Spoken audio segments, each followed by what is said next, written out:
Buenas noches, amigas y amigos de Radio Caracas Televisión. Dentro de una semana exactamente estaremos concurriendo a unas elecciones muy importantes y por eso he invitado esta noche a conversar con nosotros al doctor José Antonio Gil Yepes. Él es director de Beneconsultores y de Data Analysis y ellos han venido realizando encuestas sobre lo que piensa la gente. Creo que sería interesante que nos contaras cuáles son las preocupaciones fundamentales de la gente de acuerdo a las encuestas que ustedes han realizado en estos momentos.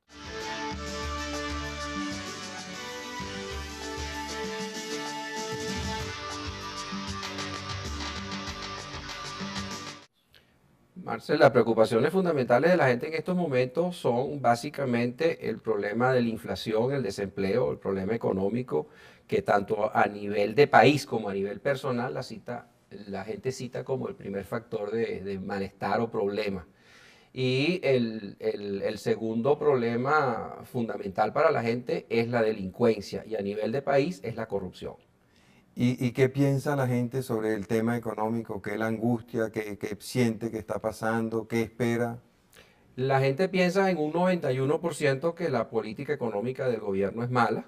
91%. 91% en las últimas encuestas, la de octubre, que la política económica del gobierno es mala y el 87% piensa que debe cambiar.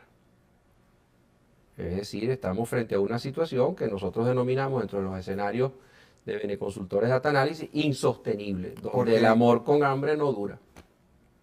El amor es el aprecio o la aprobación a la figura del doctor Caldera, que le ha profesado por lo menos una mayoría de los venezolanos, aunque no es más por ahí, más encima ya no es por encima del 50%, pero ha seguido siendo una mayoría de los venezolanos, al doctor Caldera como una figura institucional fundamental, un referente ya dentro de un proceso de erosión institucional a una personalidad, porque los otros interlocutores políticos, como los partidos o los sindicatos, que son los que guían la conducta cotidiana o sea, del, de acuerdo a las encuestas que ustedes hacen, la gente sigue manteniendo un alto nivel de afecto y de aprobación por el presidente Caldera. desafortunadamente viene cayendo Pero sigue drásticamente. siendo, Sigue siendo el referente político institucional primero. Ahora, ¿quiénes están por encima de él? Por encima de él están primero los medios, que intercambian con la iglesia el primero y segundo lugar en las encuestas de los últimos 3 años. Tercero están las Fuerzas Armadas. Cuarto venía Rafael Caldera y se colaron los industriales ya de cuarto, que venían ascendiendo por los últimos 2 años de una manera lenta pero sistemática. Después de quinto lugar está la Fiscalía y en sexto lugar pasó el doctor Caldera, que es el que lo ubica para los escenarios nuestros en el borde entre un nivel de aprobación aceptable y un nivel de aprobación en donde ya es bajo, o sea, ya empieza a entrar dentro del área de rechazo. Si cae de allí, si sigue cayendo de allí, todavía está digamos, en el último escalón de aceptación y eso traería como consecuencia dudas en cuanto a la estabilidad social, en cuanto a la paz social del país, porque se pierde el referente institucional fundamental que todavía ha tenido el país, que es el doctor Caldera. pero ¿por qué iba a haber ningún colapso institucional si la gente no desea golpe de Estado ni No, ninguna de esas fórmulas? la gente no desea golpe de Estado, pero le necesita darle viabilidad política a una serie de medidas que deben tener entonces credibilidad, que deben tener aceptación en la población, a una serie de medidas económicas que en la medida en que se ha venido deteriorando la economía, cada día son más drásticas. Y por eso Venezuela está negociando con el Fondo Monetario Internacional. Y si el doctor Caldera pierde la credibilidad, pierde el nivel de aprobación que tenía por la población, está perdiendo el país ese factor que le daba credibilidad a esas medidas que van a ser muy drásticas y que ya irreversiblemente van a ser severas y a imponer sacrificios en el pueblo. Ahora, el denominador común de ese rechazo es el desacuerdo con la política económica. Bueno, en los 3 puntos fundamentales en que la gente reconoce que la población votó por él, quienes votaron por él, Los tres mandatos son el castigo a la corrupción, el castigar o limitar, resolver el problema de la delincuencia y sobre todo resolver el problema económico. Y a medida que han evolucionado las encuestas en los últimos 2 años, nos encontramos entre quienes dicen que han resuelto esos problemas mucho, poco y nada, ya quienes responden que no se han resuelto esos problemas en ninguna proporción, o sea, nada, ya eso superan, como te mostré anteriormente, en nuestros números, ya superan a las otras dos categorías de respuestas. O sea que La gente no está contenta con la política económica, piensa que no se ha hecho nada contra la delincuencia y que no se ha hecho nada contra la corrupción. la mayoría de la gente piensa que no se ha hecho nada contra la corrupción, que fue una de las últimas láminas que te mostré antes de entrar en programa. Pero contra la delincuencia uno siente que sí se ha hecho algo. Contra la delincuencia, sí. Y ya a partir de que el ministro Escobar Salón, sobre todo, presentó el programa de seguridad integral y que tiene un componente muy interesante en eso de prevención de la delincuencia, en la medida en que se ayuda a la gente a adiestrarse para un trabajo, por ejemplo, a través del INSE, o se establecen mecanismos de mejoramiento de zonas populares de vivienda, etcétera. En esa medida, esa respuesta nada le baja drásticamente al Ministerio de Relaciones Interiores, al doctor Escobar Salón, en la medida en que la gente se sintió muy identificada con ese programa de seguridad integral. Volviendo al tema económico, ¿cuáles son las preocupaciones de la gente en relación con el tema económico? ¿Son los precios? ¿Es la escasez? ¿Es el desempleo? Hasta hace pocos meses era fundamentalmente la inflación, los precios que los estaba ahogando. Ahora se le está sumando el desempleo que ha subido en los últimos 4 meses, 5 o 6 meses, entre del 11 al 15%. Más todo ese estrato de empleo informal que en nuestras encuestas está alrededor del 50%. O sea, Más el 20% del empleo del Estado, lo cual no deja sino un 25% de empleo formal en el sector privado. O sea, es una situación seria, es una situación que nosotros llamamos escenario insostenible. Y si no se toman medidas de fondo que corrijan los grandes desequilibrios macroeconómicos, vamos a lo que llamamos el escenario de anarquía. ahora, a eso iba mi pregunta, un escenario insostenible, ¿qué quiere decir? Un escenario que estaba montado en una movilización política populista, donde se tomó en Venezuela una serie de medidas económicas populistas basadas en la ideología del ¿Qué gobierno, llaman tú una medida económica populista? con pretender que se pueda mantener un dólar a 170 bolívares cuando la inflación nuestra es mucho mayor que la inflación del exterior. Es una medida populista porque se pretende venderle a la población un dólar a 170, que el dólar Brady y cualquier dólar en el mercado negro desde hace mucho tiempo no se ha conseguido a esos precios. Bueno, Hasta pero hace eso le 4 meses. permitió a mucha gente comprar cosas más baratas, comida, medicina, automóviles, viajes. Sí, a costa de, primero, a nivel macro, las reservas internacionales y a nivel de empresa, la destrucción de la industria nacional y del empleo.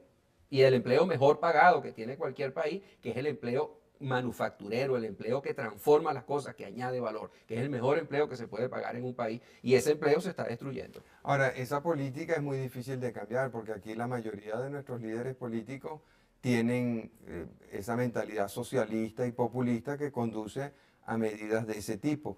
Control de cambios, control de precios, control de las tasas de interés, limitaciones a la importación de bienes. Eso es correcto. Y eso es lo que está haciendo, por el problema del amor con hambre que no dura, eso es lo que está haciendo que la fuerza centrífuga que esté alando al país en este momento es hacia la anarquización, porque se está deteriorando la economía, el modus vivendi de la gente. Y eso se ha tratado de sostener a través de lo que podemos llamar una movilización política populista. Es decir, decirle a la gente que lo estamos cuidando porque le tenemos un dólar barato, lo estamos cuidando porque le controlamos los precios y que los defectos que tiene el sistema, los problemas que confronta el país, son problemas que se deben a que los comerciantes son especuladores o que los banqueros son mafiosos o que los industriales no quieren sacrificar el bolsillo. Entonces, eso simplemente, al no ser la realidad lo que nos está llevando a caer en la cuenta de que la situación es insostenible y de que tienen que regresar a lo que deberíamos llamar algo así como un escenario paradójico, en donde Caldera Vamos, toma las medidas que tiene que tomar, pero la gente lo tiene que seguir apoyando, aunque las medidas sean duras, y eso establece una paradoja que podemos explicar después. vámonos, vamos a cumplir unos compromisos. De regreso quisiera que nos explicara también un poco cómo es eso que la gente piensa que no se ha hecho nada contra la corrupción, porque uno ve juicios en Venezuela, juicios en los Estados Unidos, prohibiciones de salir del país, prohibiciones de enajenar y grabar, autos de detención, etcétera. Entonces, ¿cómo es eso que se toman todas esas medidas y la gente piensa que no se hace nada contra la corrupción? Ya regresamos.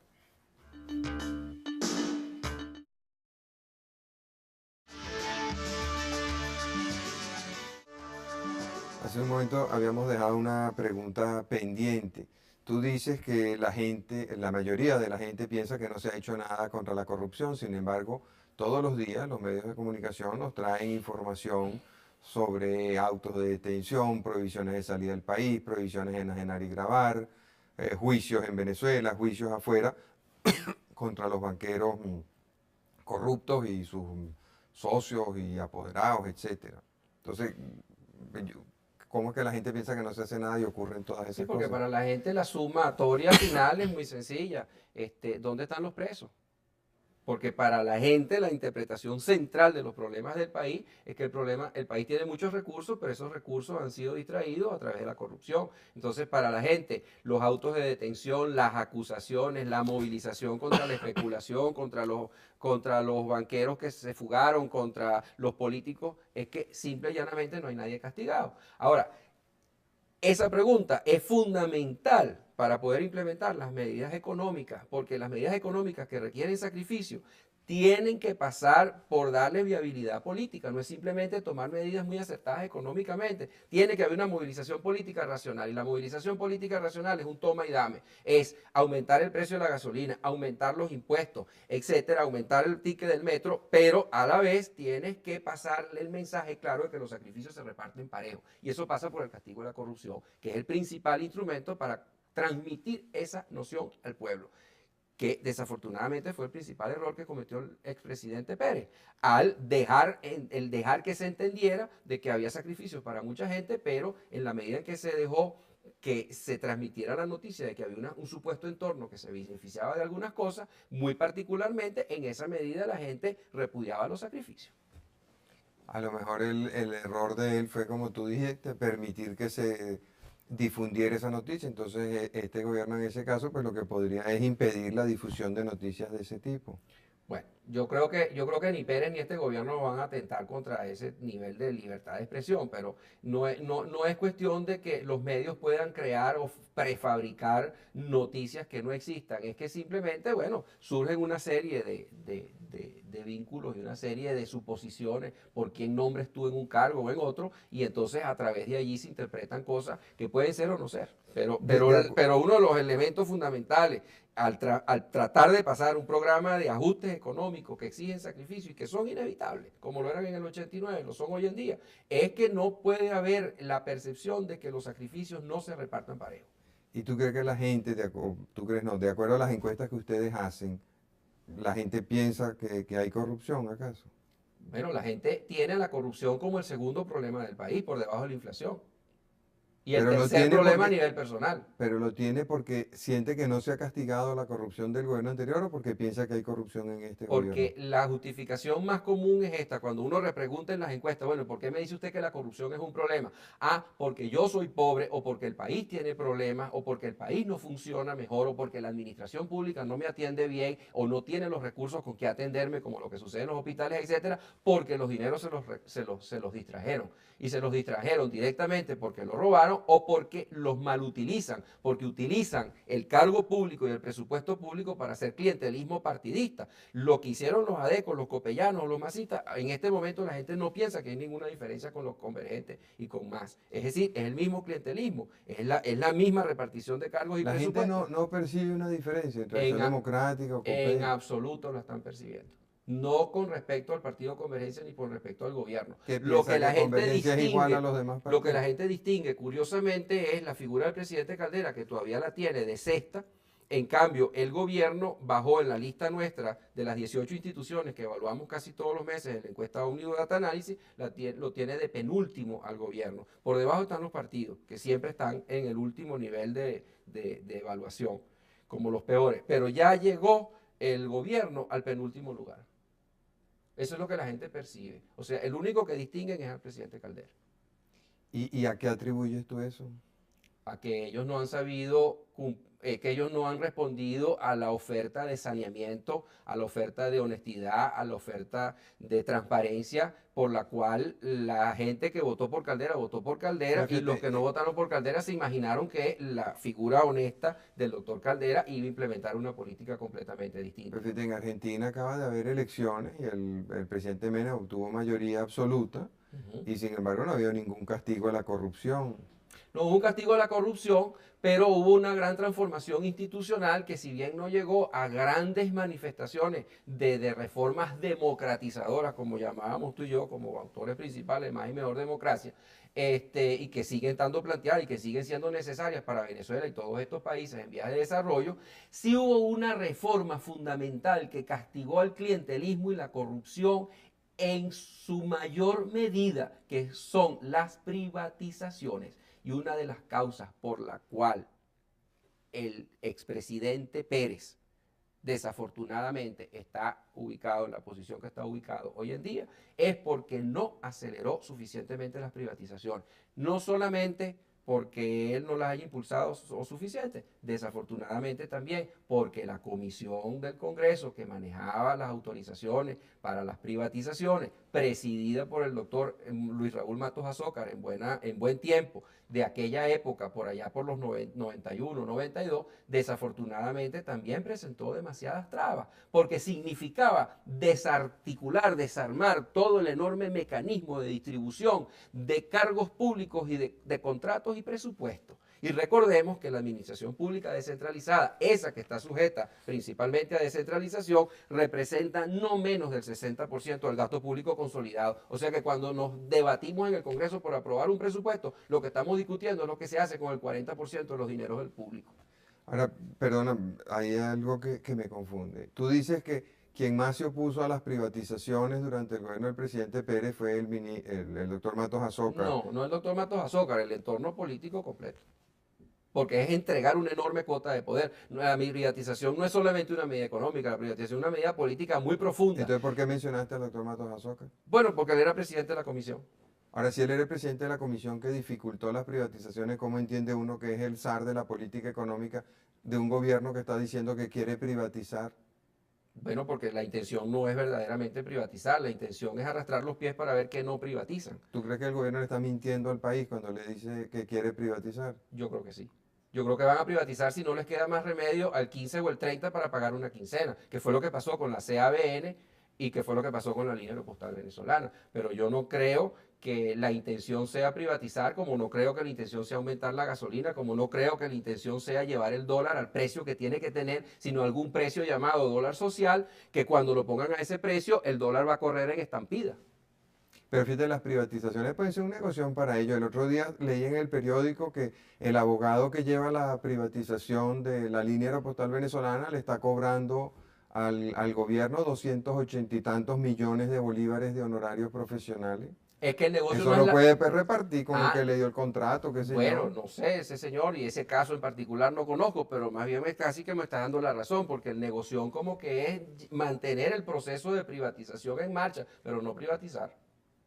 Yo no creo que la intención del gobierno sea privatizar porque es deslastrarse de una enorme cuota de poder político, que por demás el presidente Caldera, dentro de su mentalidad política y económica, busca por esencia una reconcentración del poder político en el país. Poder que se ha tenido que distribuir, aunque a migajas, en la medida en que hemos tenido que democratizarlo y en la medida que eso nos ha obligado el proceso de liberación y apertura de la economía que requiere mayor participación en Entonces, los ¿tú crees que procesos de toma de decisiones. al gobierno no le convienen estas elecciones? Porque estas elecciones son para elegir autoridades regionales, gobernadores, alcaldes, concejales, y todo eso es una merma de poder para el gobierno central. Conclusión, si lo que tú dices es cierto, al gobierno no le interesan estas elecciones municipales, regionales. Hace un año no le interesaban, pero hoy en día yo creo que básicamente sí tienen cierto interés en ella, porque en todo caso algunas gobernaciones podrá ganar Convergencia y junto en la coalición con el MAS otras cuantas, y eso puede hacer una plataforma informativa para decirle al pueblo, mira, Convergencia sí ganó elecciones y Convergencia y el presidente Caldera sí tienen un cierto nivel de aprobación que ratifica pues su elección. Vamos a cumplir unos compromisos. De regreso quisiera referirme a un tema que mencionaste hace un momento. Tú decías que el presupuesto nacional está amarrado en un 60% y que cuando se discutía, lo que se discutía en el fondo era cómo se repartía el 40% que no estaba amarrado. Quisiera que nos explicaras eso un poco mejor. Ya volvemos.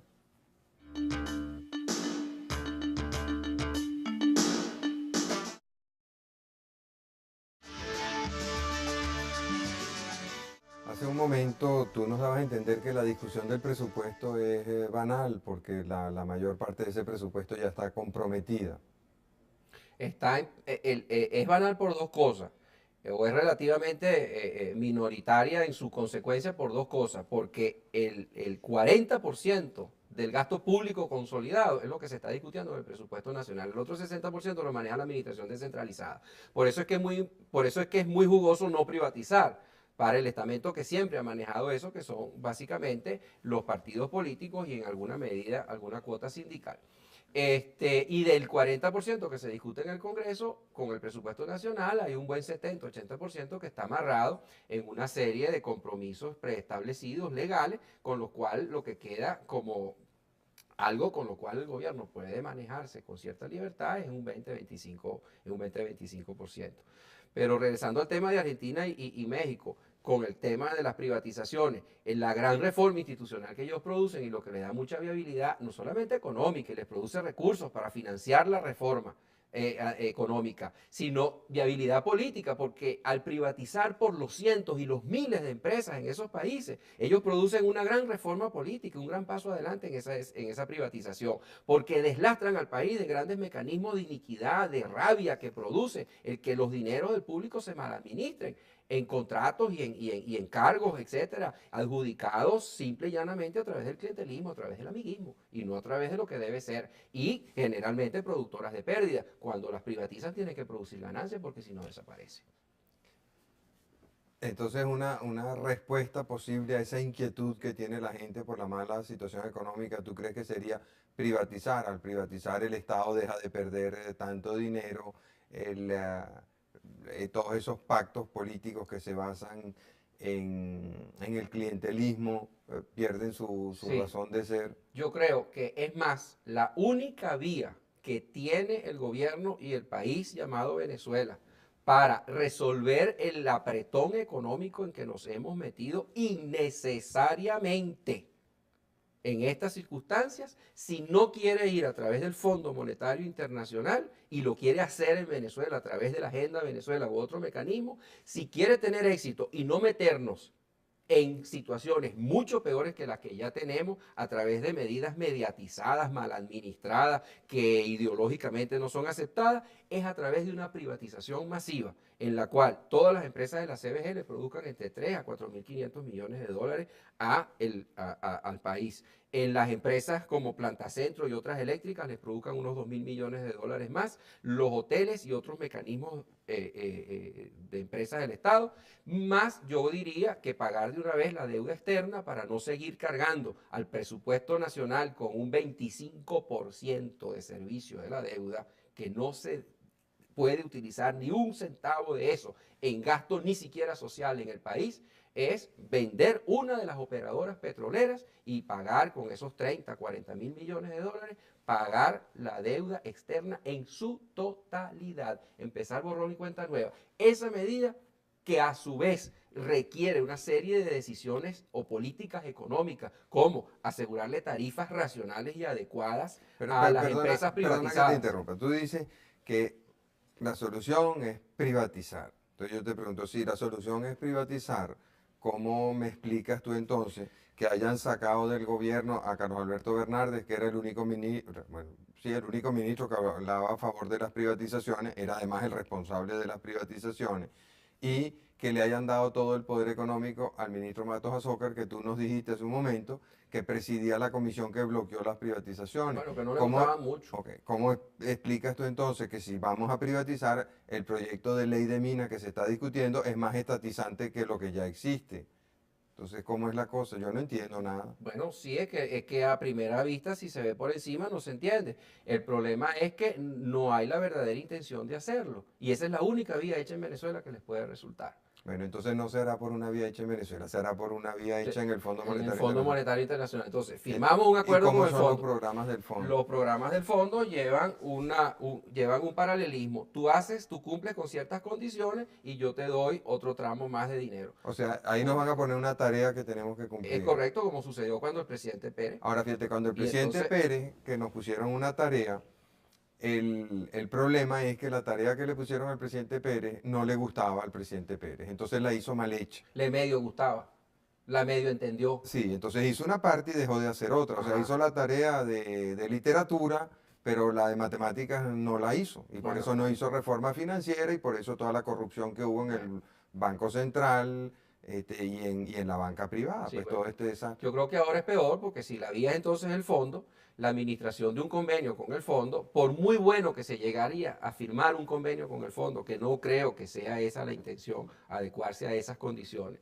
Desafortunadamente, ideológicamente, el presidente Caldera, Luis Raúl Matos Azócar, José Miguel Uzcategui, Juan José Caldera, etcétera, esa gente no está de acuerdo ideológicamente con la transferencia de poder político y económico que supone la liberalización y apertura de la economía. Entonces, ese es un paquete de medidas económicas que ellos no pueden bien administrar. Desafortunadamente van a arrastrar los pies en el manejo de ese paquete económico. Es como que alguien le Y si diga, eso fuera así, ¿qué pasaría? bueno, es como que alguien le diga a un hijo de uno, mijo, cásese con esa muchacha que no le da ni física, ni química, ni matemática, ni es bonita, ni le hace plin, no le gusta y además no tiene real. Entonces, ese matrimonio tendrá que administrarlo muy mal. Ese es un matrimonio desafortunadamente similar al que se puede casar en estos momentos entre el Fondo Monetario Internacional y el gobierno de Venezuela. Ideológicamente hay un bloqueo que no les permite aceptar lo que tienen que hacer y lo vamos a tener que hacer tarde o temprano. Y mientras más se dilaten, va a ser peor y mayor el hueco. Pero no entiendo. Si no lo quieren hacer, pues no lo van a hacer. O sea, si el Bueno, gobierno no entonces, se quiere casar con el Fondo Monetario, ¿por qué se entonces, va a casar si no, bueno, si no le gusta el Fondo Monetario? entonces van a hacer una vía hecha en Venezuela que si no es la vía de unas privatizaciones muy acentuadas, que son todas medidas de reactivación económica, van a ser medidas recesivas, porque le van a meter la mano en el bolsillo a la gente para aumentar el impuesto a las ventas al mayor, ni siquiera donde ya está pautado o prefirmado con el Fondo Monetario Internacional a 16.50 o palabreado con el fondo a 16.50, no a 15 como estaba originalmente previsto, sino a 16.50 aumentar otros impuestos, etcétera, o algunas tarifas del sector público, sino tendrán que aumentarlo a 18, tendrán que aumentar drásticamente una serie de tarifas y eventualmente, en la medida en que no tengamos fondos de fuera para financiar reservas internacionales, vamos a tener problemas con las reservas internacionales y la forma para Pero mantenerlas. todavía queda mucha reserva, todavía quedan 9.000 millones. La información que tengo de esta mañana es que estamos alrededor de 7.500 millones en reservas internacionales, con 2.500 en reservas operativas y 5.000 en reservas no operativas. Bueno, pero Entonces, eso todavía es mucha plata. bueno, es Pues todavía plata podemos- y la factura petrolera es buena, Ajá. y tenemos esa holgura, pero no debemos seguir descansando en la holgura. Es más, yo no estoy de acuerdo con que a la industria petrolera se le vuelva a aumentar los impuestos, por ejemplo, el valor de referencia de exportación para que empiece nuevamente a pagar más impuestos por ¿Por qué esa no? vía. Esa industria no está para servir los intereses de... Está para servir, pero no para salvarnos la plana cuando todos los demás sectores deberían estar produciendo a la par y siendo competitivos a la par de una industria que también lo es competitiva, porque generalmente lo que encontramos que no nos deja democratizar al país, lo que no nos deja ser soberanos como ciudadanos, lo que no nos deja exigir las cuentas es que no paguemos suficientes impuestos. Y eso pasa por pagar la factura siempre con recursos petroleros. Pero como eso es que no paga suficiente impuesto la gente. La gente aquí, primero, paga impuestos sobre la renta, paga impuestos sobre las ventas. Ahora dicen que le van a cobrar impuestos al débito bancario, al delito bancario, como decía un amigo mío. paga el impuesto más perverso de todo, que es el de la inflación, Ujú. que es bien alto en Sí. Venezuela. Paga su contribución. La industria petrolera no es que es de la gente, eso es lo que dicen en todos los discursos. Entonces, si es de la gente, lo que la industria petrolera paga, lo paga por cuenta de la gente. Ese es otro impuesto que pagan. Entonces, ¿cómo vas a decir que la gente no paga impuestos? Si paga toda esa cantidad de impuestos, más la inflación, más la contribución petrolera. Estamos llegando a nivel de clase media y clases altas, estamos llegando a los niveles internacionales de pago de impuestos. Sin embargo, y desafortunadamente, la reforma del impuesto al valor agregado que hizo este gobierno, del proyecto original, se encargó de disfrazar ese impuesto para hacerle creer a la masa, a la gran población, de que ellos no pagan ese impuesto. Y evidentemente que sí lo están pagando. Ahora, en la relación entre impuestos y saneamiento de la administración y democracia, hay un vínculo muy estrecho que es fundamental tenerlo claro. Es necesario que la gente pague más impuestos. Ahora, esas medidas en este momento van a ser recesivas. Y si vamos a lanzar esas medidas, es necesario que también haya simultáneamente toda una serie de reformas institucionales que profundicen en la participación de la gente, en lo que se va a hacer con esos impuestos, como están ofreciendo algunos alcaldes, vamos a ver si se acuerdan de eso, y algunos gobernadores, y la participación de la gente en la rendición de cuentas. ¿Qué se hizo con esos impuestos? Si no se aseguran esas dos variables políticas que necesariamente pasan por la descentralización, que desafortunadamente es una de las cosas que más ha perjudicado a este gobierno, si no se hacen esas reformas políticas y se aplican esas medidas recesivas en ese otro esquema hecho en Venezuela, que además va a necesitar un financiamiento muy fuerte en bolívares y que se va a pasar probablemente por una caja de conversión que va a llevar la tasa de cambio a dispararse, no menos si se hace dentro de 6 meses a unos 500, 550 bolívares por dólar. Mira, desafortunadamente esa gente se va a calentar cuando le metan la mano en el bolsillo de esa manera. Y no es que el venezolano sea cínico y no quiera pagar impuestos, y no es que uno sea cínico y no crea que el venezolano no deba pagar más impuestos. Claro que los tiene que pagar y los va a tener que pagar, pero siempre y cuando tenga participación y haya rendición de cuentas en las decisiones y en los procesos de administración de esos dineros. Vamos a cumplir unos compromisos. Al regreso quisiera que conversáramos un poco más sobre eso, porque hay algunas contradicciones. Tú piensas que el dólar va a subir, sin embargo, el otro día me comentaron que alguien dateado en el Ministerio de Hacienda vendió 87 millones de dólares en la tanda del miércoles, donde por primera vez en Venezuela fue récord, se vendieron alrededor de 140 millones de dólares. Entonces, si los que están dateados por el ministerio están vendiendo, ¿cómo es eso de que va a subir el dólar? Ya regresamos. All right.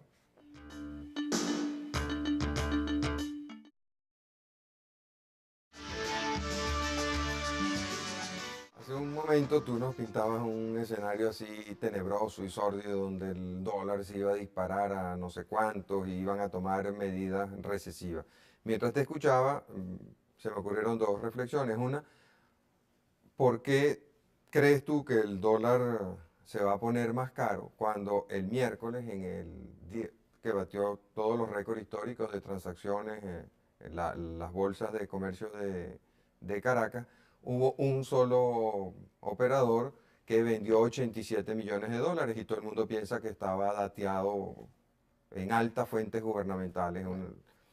Entonces, si hay gente que piensa que el dólar va a bajar, ¿de dónde sacas tú que va a subir? Y esos tienen mejor información que tú. Bueno, puede ser que tengan mucho mejor información que yo y que estemos trabajando dentro del esquema de que no va a haber un acuerdo fundamental de fondo con el Fondo Monetario Internacional, sino que se van a tomar medidas paliativas de una situación que no van a resolver el problema. Ese señor estaría actuando bajo el siguiente escenario. No se va por la vía del fondo, se va por la vía de la Agenda Venezuela o del hecho en Venezuela.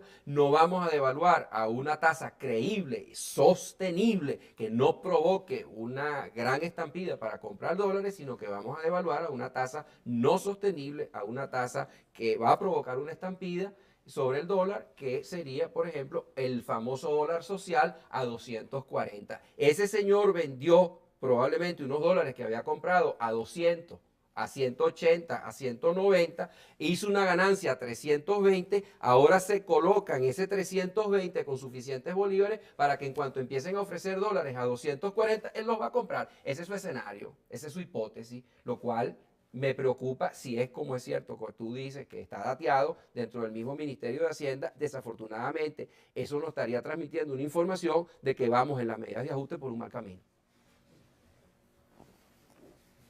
Y bueno, pues, Porque si lo ponen a 240 se dispara hacia arriba, porque lo van a querer comprar, pues muy barato. En cambio, si lo ponen a 350, la gente no va a poder especular con ese dólar y ese debería ser aproximadamente el nivel al cual más bien se produciría lo que llaman una curva J, como sucedió en 1989, donde se devaluó a 380, a 38. a 38, perdón, y de 38 empezó, bajó hasta 36 y después siguió su curso con la inflación.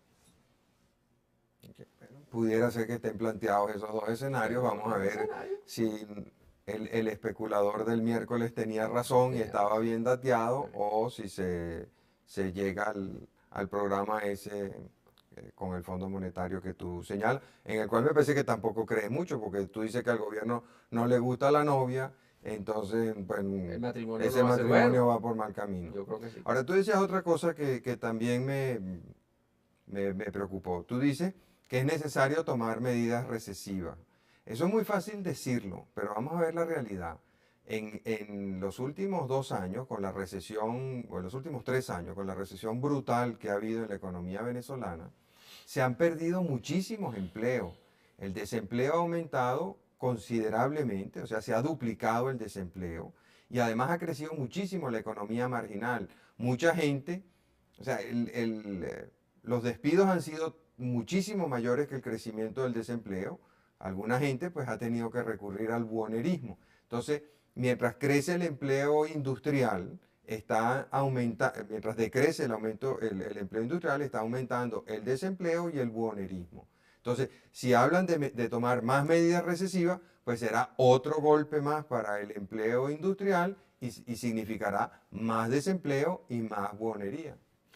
Es buena la oportunidad para aclarar algo en relación a las medidas recesivas. Yo no es que particularmente advoque las medidas recesivas tales como cobrarle más impuestos a la gente. Yo creo que Venezuela es un individuo que tiene un pantalón con dos bolsillos. Ujú. Y entonces le metes la mano en un bolsillo al pueblo o le metes la mano en el otro bolsillo a las empresas del Estado. Entonces, en la medida en que las privatizaciones han arrastrado los pies durante estos últimos 3 años, desde el 93 para acá, y prácticamente se han privatizado hotelitos, en la medida en que el Estado se niega a meterse la mano en ese bolsillo para ser él el que saque sus recursos para sanear la situación, tiende a meterle la mano al bolsillo del venezolano. Y esas son desafortunadamente las medidas recesivas. Las otras, las del bolsillo de la privatización, serían necesariamente medidas que tienen que tender a ser reactivas de la economía, a producir más empleo y más riqueza, porque no solamente entra el dinero, sino que tienes que tomar medidas como asegurarle un buen reglamento de tarifa a las empresas eléctricas, una serie de condiciones para el abastecimiento de energéticos, como en el caso de los productos de siderúrgicos o aluminio, o los mismos energéticos que utilizan Planta Centro y las otras empresas eléctricas, en los cuales tienes que tener una política energética que asegure Ahora cuál es fíjate, el así energético que como vas a tú usar y a qué precio lo vas a así comprar. como tú lo planteas, resulta obvio, pues a cualquier persona que tú le plantees el problema en esos términos, te dirá, mira, no me parece lógico ni correcto que le aumenten los impuestos a la gente, porque eso va a agudizar la recesión y va a crear más desempleo y más vulnerabilidad. Parece mucho más lógico que el Estado se deslastre de una cantidad de empresas corruptas, ineficientes, endeudadas que tiene y las vende. ¿Es Pero correcto? suena muy lógico. ¿Por qué no lo hacen si es tan lógico? Por dos razones. Una ideológica, porque no creen que Venezuela deba funcionar así, sino al margen del resto de lo que está pasando en el resto del mundo. Y la Pero otra nadie, razón es nadie porque no puede, quieren entregar la cuota de poder político. Igual que costó hacerlo con AD, igual que costaría hacerlo con COPEI o con el MAS, y cuesta hacerlo con Convergencia, porque es una enorme cuota. o ¿Cómo sea, se en les el fondo es un ocurre? problema ¿Qué de poder. sinceridad puede haber en la privatización de la Corporación Venezolana de Guayana si ya tenían prácticamente convencido a toda Bausilún, presidida por María Elena Posada, habiendo hecho un proceso de reconversión gerencial fabulosa dentro de ese proceso, lista para la privatización? ¿Cómo se les ocurre sacar a toda la plana mayor de Corporación Venezolana de Guayana y de sus empresas filiales para colocar a gente del MAS y de Convergencia y de Causa R para manejar un proceso de privatización que debió ocurrir según lo que dicen los titulares de prensa y según lo que quiso hacer nuestro común amigo Carlos Bernardes, pero no pudo, y nos consta que lo quiso hacer, que era privatizar. ¿Para qué cambias la gerencia y las presidencias y las directivas de esas empresas si tú estás buscando ya en un periodo perentorio privatizar? ¿O es que no era cierta la intención de privatizar? A lo mejor los gerentes que estaban no servían, pues. A todos, con 27 y 25 y 30 años de servicio y hojas espectaculares de formación profesional como los tenían. A lo mejor no servían, yo no sé. Bueno, no creo mucho en eso. Además, si me pudieras convencer de que los nuevos son mucho mejor o diferentes. Los políticos tienen 37 años ahí y siguen, fíjate. Eso no quiere decir que la gente no piensa que son buenos.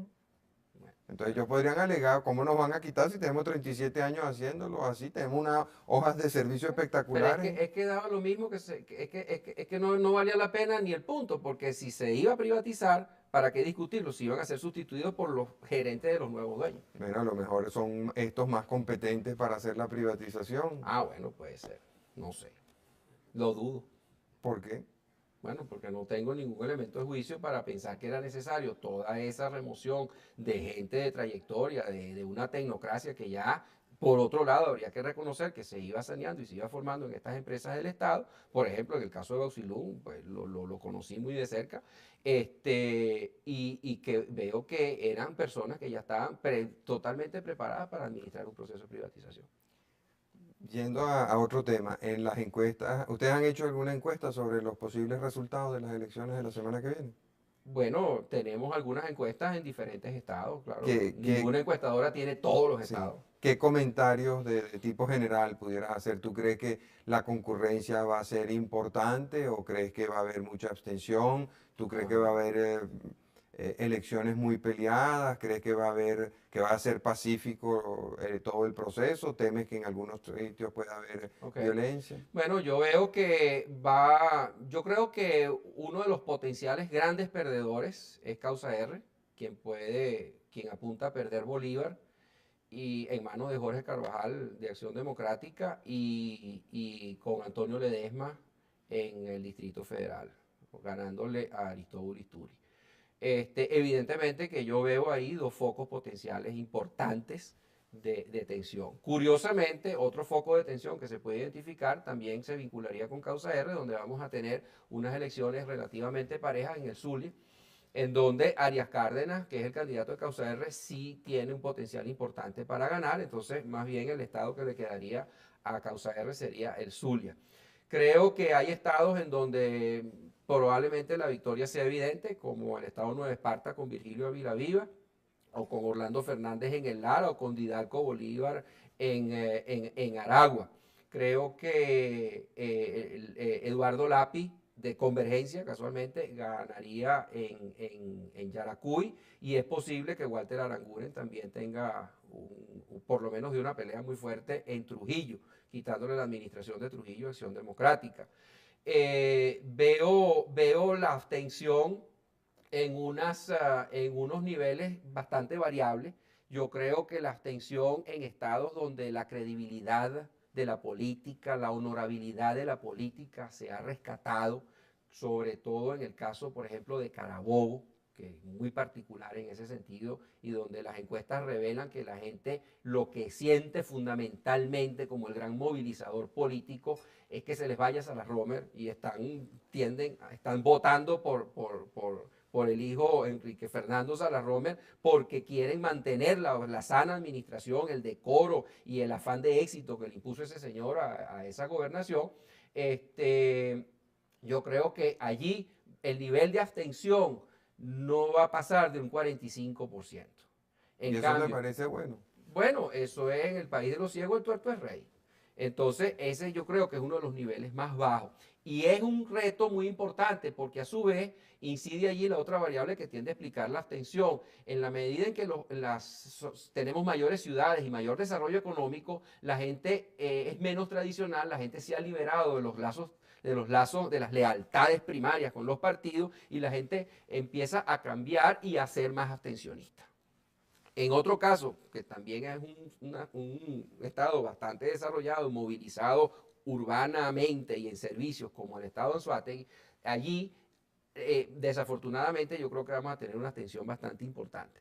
Porque en el estado de Anzoátegui la política es muy pobre, los resultados pues no halagan a nadie y en donde yo creo que la abstención no baja de un 70%, porque se reúnen las dos variables, alta urbanización y movilización económica con política pobre, con política... Entonces la gente, mientras más malos les parecen los políticos, más se abstiene. Debía No. ser al revés, mientras más malos les parecen, más deberían ir a votar para poder hacer el cambio. Sí, pero ahí interviene una variable adicional que tenemos que tomar en cuenta y es que la gente siente que no puede hacer nada porque no hay mecanismos mediante los cuales ellos se hayan podido organizar para poder pensar que si votan por otra alternativa pudieran hacer algo. Entonces viene pues la futilidad del voto Entonces a frustrar los partidos, ese mecanismo que debería ser el renovador de la democracia. pues entonces a los partidos les conviene gobernar mal para que haya mucha abstención, de manera que los pocos que van a votar son fácilmente controlados por la maquinaria. Eso me parece increíble.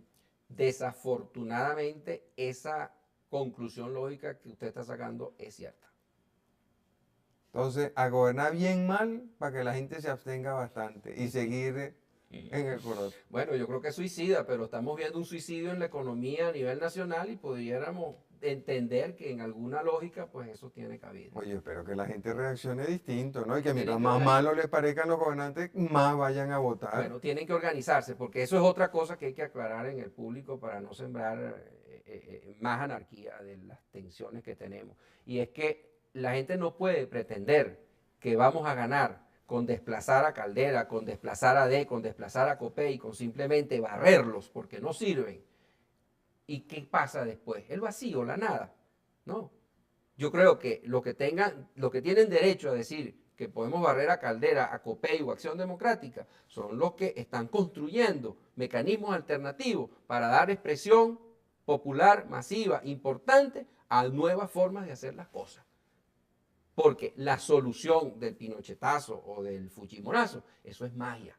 Eso no resuelve nada y esas condiciones no están dadas en Venezuela, sobre todo y afortunadamente en el caso de Fujimori. Para que se produzca de la nada un candidato que gane elecciones y que no aparecía en encuestas con 2 meses de anticipación al comicio, tiene que haber un proceso, como ocurrió en el Perú, de 20 años de anarquía, de muerte, de guerrilla, de odio, de violencia, de asesinatos, de incendios, en los cuales cualquiera de nosotros puede perder un hijo, para poder producir tal vacío institucional en donde los partidos equivalentes y los sindicatos equivalentes a los venezolanos desaparecían, no valían para nada y pudo aparecer una sorpresa como un Fujimori. No cometamos ese error que se comete tanto entre el venezolano de desear una solución mágica. La solución somos nosotros y es la nueva alianza. Lo que yo planteo en este nuevo libro que voy a sacar el año que viene al principio, en donde creo que es hora de dejar de descalificarnos. Yo creo que es hora de decirnos las verdades, es hora de confrontarnos. No me da miedo hablar de frente a las cámaras sobre el gobierno y sobre las cosas que yo creo que están haciendo mal, como no me da miedo decir que el doctor Rafael Caldera sigue siendo el principal referente institucional y todavía tiene la energía política y el elemento político que le daría viabilidad a las medidas de fondo que sí hay que tomar, porque todavía tiene la credibilidad y ojalá no la malbarate. Desafortunadamente sí pienso que la va a malbaratar, pero ojalá no la malbarate y sí le reconozco el potencial. Ahora, es hora también que dejemos de descalificarnos como mensaje fundamental entre políticos, empresarios, burócratas y sindicalistas y que formemos una sociedad en la cual todos los sectores sean más complementarios. Y la pobreza y el pago de impuestos nos va a llevar a un proceso donde cada uno nos vamos a vincular más con el otro y vamos a tener que contar más con el otro para poder desarrollar al país. Muchas gracias, José Antonio. Muchas gracias, amigo. Espero que el próximo domingo tengan oportunidad de concurrir a votar, expresar su preferencia, sus aspiraciones, sus rechazos también. Y como de costumbre los espero ese mismo día a la hora de costumbre. Hasta entonces.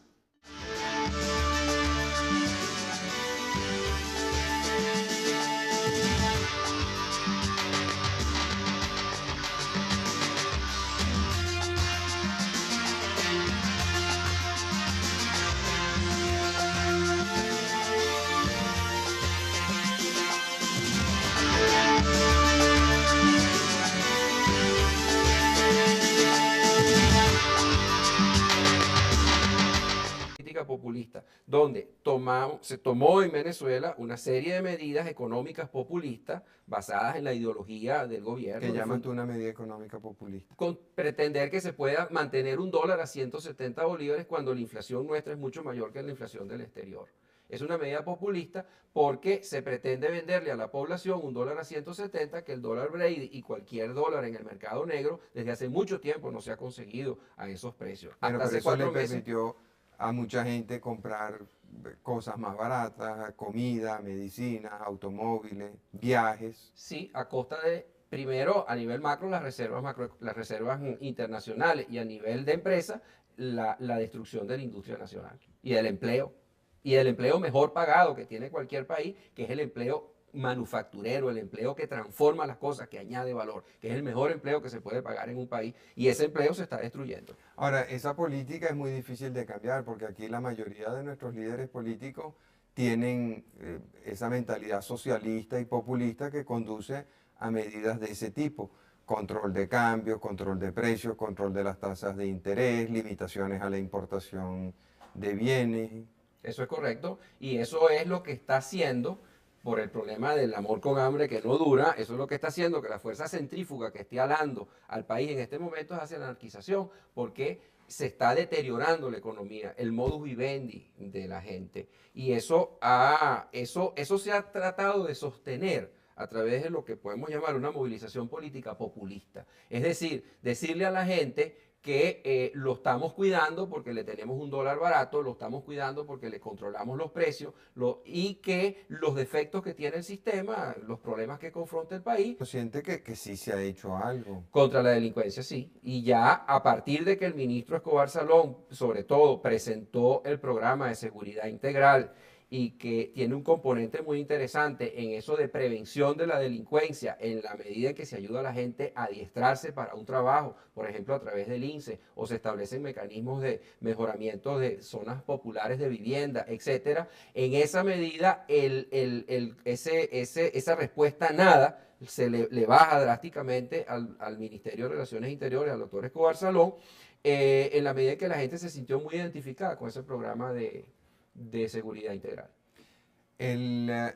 Volviendo al tema económico, ¿cuáles son las preocupaciones de la gente en relación con el tema económico? ¿Son los precios? ¿Es la escasez? ¿Es el desempleo? Hasta hace pocos meses era fundamentalmente la inflación, los precios, que los estaba ahogando. Ahora se le está sumando el desempleo, que ha subido en los últimos 4 meses, 5 o 6 meses, entre del 11 al 15%.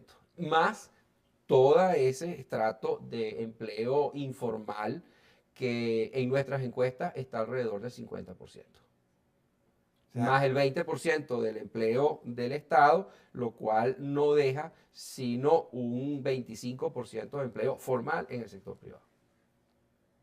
O sea, es una situación seria, es una situación que nosotros llamamos escenario insostenible.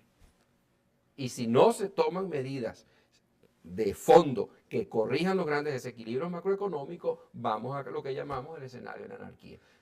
ahora, a eso iba mi pregunta, un escenario insostenible, ¿qué quiere decir? Un escenario que estaba montado en una movilización política del doctor Caldera, que le ha profesado por lo menos una mayoría de los venezolanos, aunque no es más por ahí, más encima ya no es por encima del 50%, pero ha seguido siendo una mayoría de los venezolanos, al doctor Caldera como una figura institucional fundamental, un referente ya dentro de un proceso de erosión institucional a una personalidad, porque los otros interlocutores políticos, como los partidos o los sindicatos, que son los que guían la conducta cotidiana.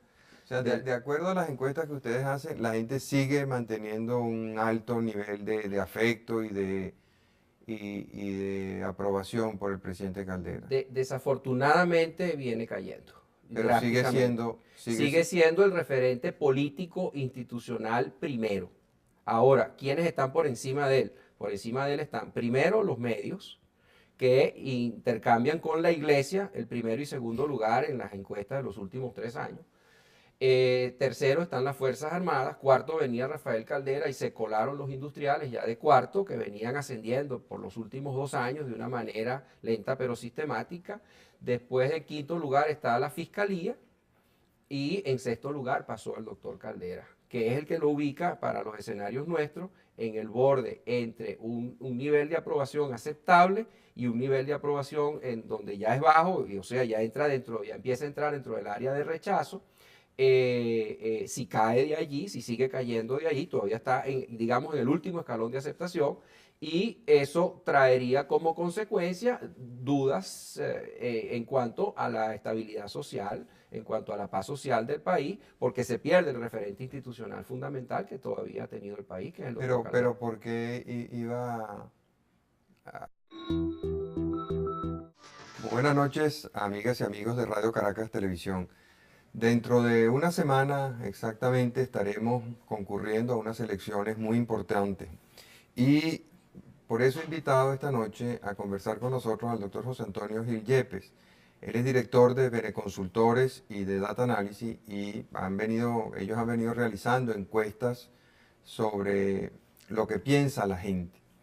Creo que sería interesante que nos contaras cuáles son las preocupaciones fundamentales de la gente de acuerdo a las encuestas que ustedes han realizado en estos momentos.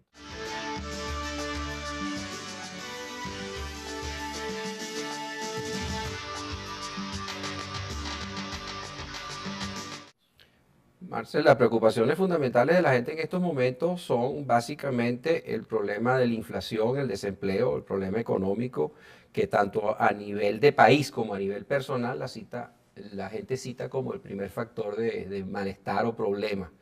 Y el segundo problema fundamental para la gente es la delincuencia, y a nivel de país es la corrupción.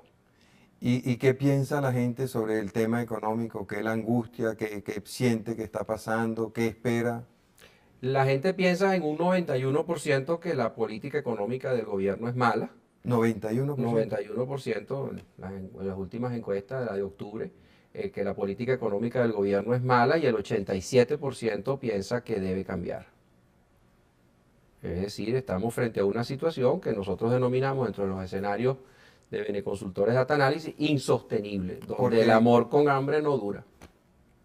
El amor es el aprecio o la aprobación a la figura. haber ningún colapso institucional si la gente no desea golpe de Estado ni No, ninguna de esas fórmulas. la gente no desea golpe de Estado, pero se necesita le necesita darle viabilidad política a una serie de medidas que deben tener entonces credibilidad, que deben tener aceptación en la población, a una serie de medidas económicas que en la medida en que se ha venido deteriorando la economía, cada día son más drásticas. Y por eso Venezuela está negociando con el Fondo Monetario Internacional. Y si el doctor Caldera pierde la credibilidad, pierde el nivel de aprobación que tenía por la población, está perdiendo el país ese factor que le daba credibilidad a esas medidas que van a ser muy drásticas y que ya irreversiblemente van a ser severas y a imponer sacrificios en el pueblo. Ahora, el denominador común de ese rechazo es el desacuerdo con la política económica. Bueno, en los tres puntos fundamentales en que la gente reconoce que la población votó por él, quienes votaron por él, los tres mandatos son el castigo a la corrupción, el castigar o limitar, resolver el problema de la delincuencia, y sobre todo resolver el problema económico. Y a medida que han evolucionado las encuestas en los últimos 2 años, nos encontramos entre quienes dicen que han resuelto esos problemas mucho, poco y nada, ya quienes responden que no se han resuelto esos problemas en ninguna proporción, o sea, nada, ya eso superan, como te mostré anteriormente, en nuestros números, ya superan a las otras dos categorías de respuestas. O sea que La gente no está contenta con la política económica, piensa que no se ha hecho nada contra la delincuencia y que no se ha hecho nada contra la corrupción. la mayoría de la gente piensa que no se ha hecho nada contra la corrupción, que fue una de las últimas láminas que te mostré antes de entrar en programa. Pero contra la delincuencia